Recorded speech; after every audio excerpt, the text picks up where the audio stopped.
Hello, in today's video we are going to talk about Pidgin and Creoles, acquired characteristics of language and abstract characteristics of language.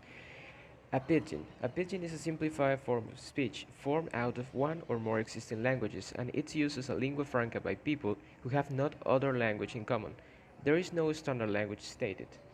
Curious facts about pidgins. They are known as auxiliary languages. Pidgins do not really have native speakers. Many pidgin languages survive today in territories which formerly belonged to the European colonial nations and act as lingua francas. Creoles, on the other side. They are in linguistics a type of natural language that developed historically from a pidgin and come into existence at a fairly precise point in time. Now we have the process of creolization. When a pidgin becomes stable and established and comes to be spoken as a mother tongue by children, the language has then become a Creole. It quickly develops in complexity and it's used in all natural functions of language. As an example, we have Hawaiian Creole, which is a combination of Latin Hawaiian plus American English to similar to Talk Pidgin. San Andres Providencia Creole, which is based in English, and Jamaican Patois, based in English as well. Now, the process of decreolization has been defined clearly, hasn't been defined clearly. Shit. Now we have decreolization. It has not been defined what structural process is inverted or what structural processes are removed by this decreolization process. Now we have another concept, stratum. In other words, stratum is the status given to different creoles. Within the stratum we can have first, the substrate. This is well-placed creoles in society. This can be reflected on the amount of speaker of the creole. For example, the Hawaiian Creole is wrongly known as Hawaiian Pidgin, had 600,000 speakers by 2012. Second, the substrate. Different from the substrate, Creole with a small amount of speakers are part of this category. For example, the Creole of the Tibetans. Now we have the lexicon, that is the language that influences the Creole.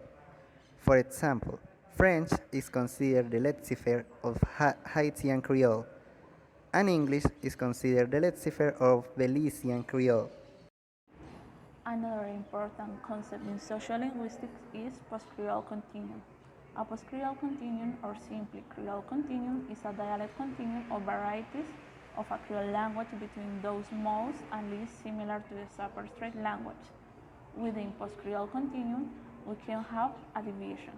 First, we have acrolate. An acrolate is a Creole similar to its lexicon. Then we have a mesolate. This can be considered an in-between process. In other words, it is the process where a pidgin becomes a Creole. And then we can have a basilate. This is a Creole that is completely different to its lexicon. For example, taking into account the Jamaican Creole, we can have as an acrolate the sentence "It's my book." As a mesolate, we can have the sentence "Is my book," and as the basilate of this sentence "It's my book," we can have a "Feed me book that." Now, if we were to take a look at the sentence "I didn't eat any" as an acrolate, then we have I in niam non as a mesolate, and then we have minabin niam non as the basilate of this sentence. Another topic that will be covered in this video is the sociolinguistic characteristics of people. First, we can have ascribed characteristics. Ascribed characteristics are part of you from the moment you are born. Within this category, we can have different features. First, we are going to talk about age. Age plays a role as a factor that influences people's linguistic choices.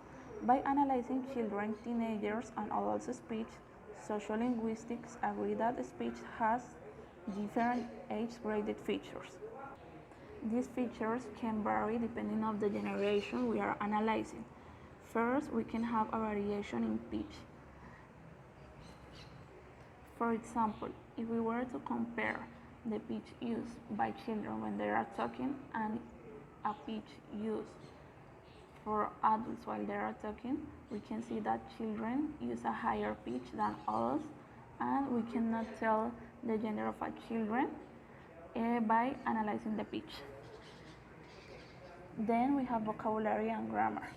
If we were to pay attention to younger generations, we would see that they do not care much about vocabulary and grammar.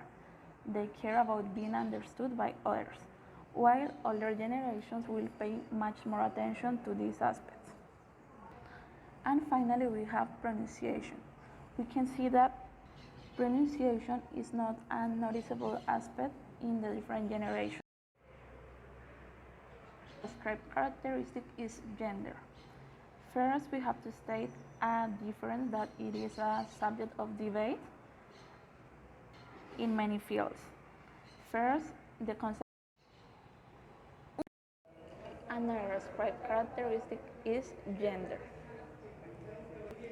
First, we have to state the difference between two concepts that are current subjects of debate. First, we are going to state that sex is biologically determined. One is born a male or a female. And gender is socially determined. One chooses to speak either in a feminine way or in a masculine way. In other words, gender is a social construct concept.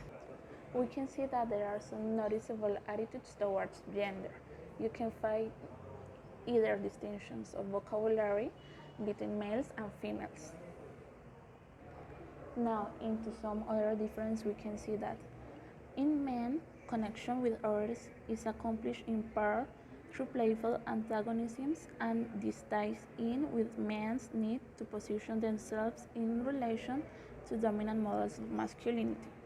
On the other side, women, female speakers mirror each other's contribution to collaborate in the narration of stories.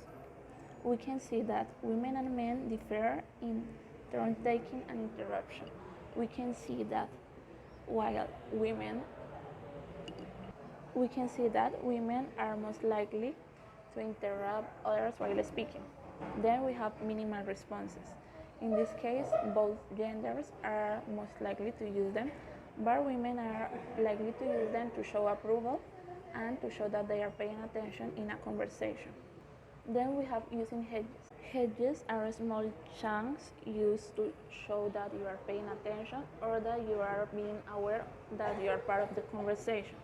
And in this case, women are most likely to use them. Then we have asking questions. In this case, both genders are most likely to use them, but women are higher in that probability. And then we have apologizing. In this case, again, women are most likely to use them. Now we have sexual orientation. This is the personal romantic attraction to a particular sex. Traditional categories include heterosexual, homosexual, bisexual, and pansexual. And as it was concluded in Kasky 2011, sexual orientation is not a factor that defines speech in people. Now we have ethnicity. Ethnicity is a social variable that separates social groups in which different languages or varieties of languages are spoken. Now, to create a definition of an ethnic group, we have 6 parameters, which are: first, origins that precede or are external to the state; number 2, groups of membership that is involuntary; number 3, ancestral tradition rooted in shared sense of peoplehood; number 4, distinctive value or orientations and behavioral patterns; number 5, influence of the group on the lives of its members; and number 6, group membership influenced by how members define themselves and how they are defined by others. Now we have acquired characteristics. An acquired characteristic is a non-heritable change in a function or structure of a living biotic material caused after birth by disease, injury, accident, deliberate modification, variation, repeated use, disuse, etc. Or in other words, acquired traits are not passed down in the offspring. In this, we have role. According to Edgar 1997, variation in speech can be used to express social meaning and to signal important information about aspects of a speaker's social identity. Then we have the speech accommodation theory by Giles. It was founded on the idea that speakers could change their speech while in interaction in order to align themselves or distance themselves from their interlocutors. After all, we have social status.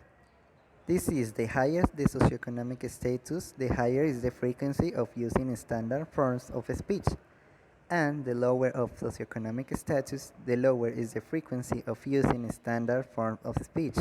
In this, we have the Labov study.